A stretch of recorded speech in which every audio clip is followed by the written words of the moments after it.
Most leadership problems don't start loud. They start quiet. They start with a team member who's in a meeting who normally speaks up, and now they don't. When the communication starts to change, when energy drops, when silence increases, when tension builds. And most leaders do what hurts the organization the most. They don't intervene. They wait. They wait because it feels small. They wait because they're overwhelmed. They wait because they're busy. And under pressure, that leader convinces themselves it's probably nothing, or I'll take care of it next week. But next week never comes. But leadership failure rarely comes from one catastrophic event. It starts by missing signals. And by the time the problem is obvious, the organization is already feeling it. People think that that catastrophic moment was the point of break, but it's not. Crisis, it's a death by 1,000 paper cuts. It's that small issue that was missed. It's the signals that nobody paid attention to. It was that problem that somebody brought to the leader and that leader just pushed it under the rug or said they would take care of it later, but never did. That's when it becomes catastrophic. Nothing big truly happens at the start, but when the small things get ignored, they compound. And eventually, that's when the system fails. All of this happens when leaders become overwhelmed. It happens when they put their blinders on, when they stop paying attention, when they ignore their team and the signals that their team is giving. Leaders don't miss signals because they can't see them. They miss those signals because they stopped looking. And under pressure, that's when an organization becomes dangerous. So where do these problems begin? They begin because leaders aren't paying attention to patterns. When a leader sees something, a lot of times they'll sit there and say, yep, it's probably nothing. But that sentence there has created more problems for more organizations than anything else. Because patterns, they tell stories. Not words, but patterns. It's when somebody who is normally contributing, when they stop and they continue to stay silent. So when communication tone changes, that matters. When all of a sudden the friction in the operation starts to build and you feel it, that matters. When meetings suddenly feel tense, that matters. And strong leaders, they're the ones that are going to actually manage this early. The moment they start seeing that change, they're going to start to intervene. And this is what helps fix the problem down the road. Versus your reactive leader, they're just going to push it under the rug. And this is when crisis happens. And most leaders don't miss these things because they're bad people.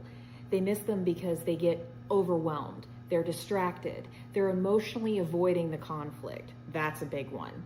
They normalize dysfunction. If they've always lived in a reactive environment, they don't understand what stable feels like. Or they were never even taught how to stabilize the situation to begin with. And over time, leaders adapt to the unhealthy environments. And eventually dysfunction, it starts feeling normal. Because once dysfunction feels normal, leaders stop intervening early. And that's when small issues become operationally dangerous. And if you're a leader sitting here listening to me thinking, how on God's green earth am I supposed to take the time to go out and just watch my team? It is unrealistic for me to sit out there on the floor and watch as they work and as they move all day. That's reality. You have a lot of things to deal with, and we understand that. Most leaders are moving way too fast to catch every issue. And that's the reality.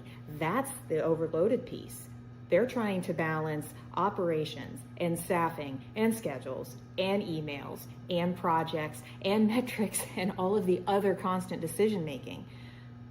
So, where is it that you can actually look at this and see the team dynamic play out in real time so that you can make that assessment? Well, use what you have sitting right in front of you. Use your meetings, because there, even when you're on a virtual meeting, you still get interaction and you still see collaboration.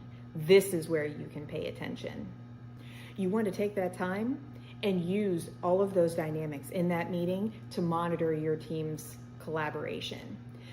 Do you have people who are frustrated? Do you have people whose body language is completely closed off?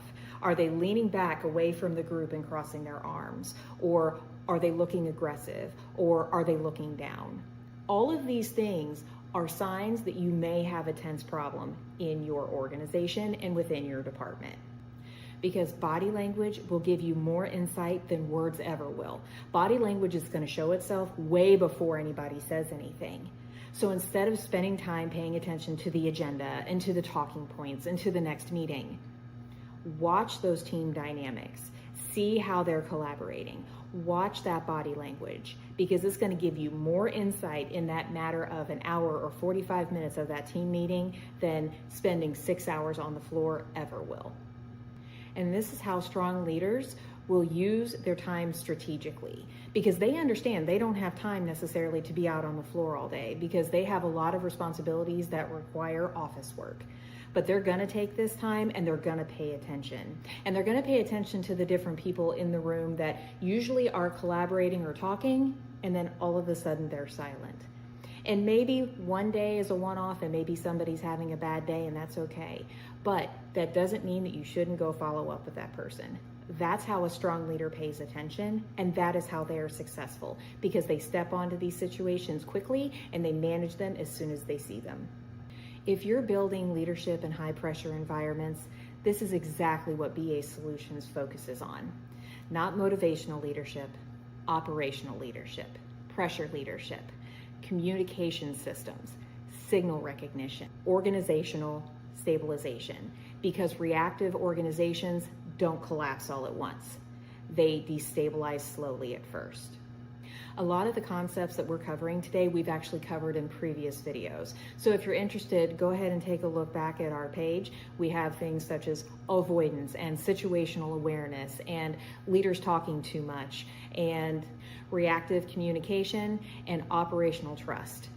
None of these are isolated leadership problems. They are connected behaviors on the inside of reactive organizations. So if these are some of the patterns that you're seeing, hit subscribe, because we help these situations all the time.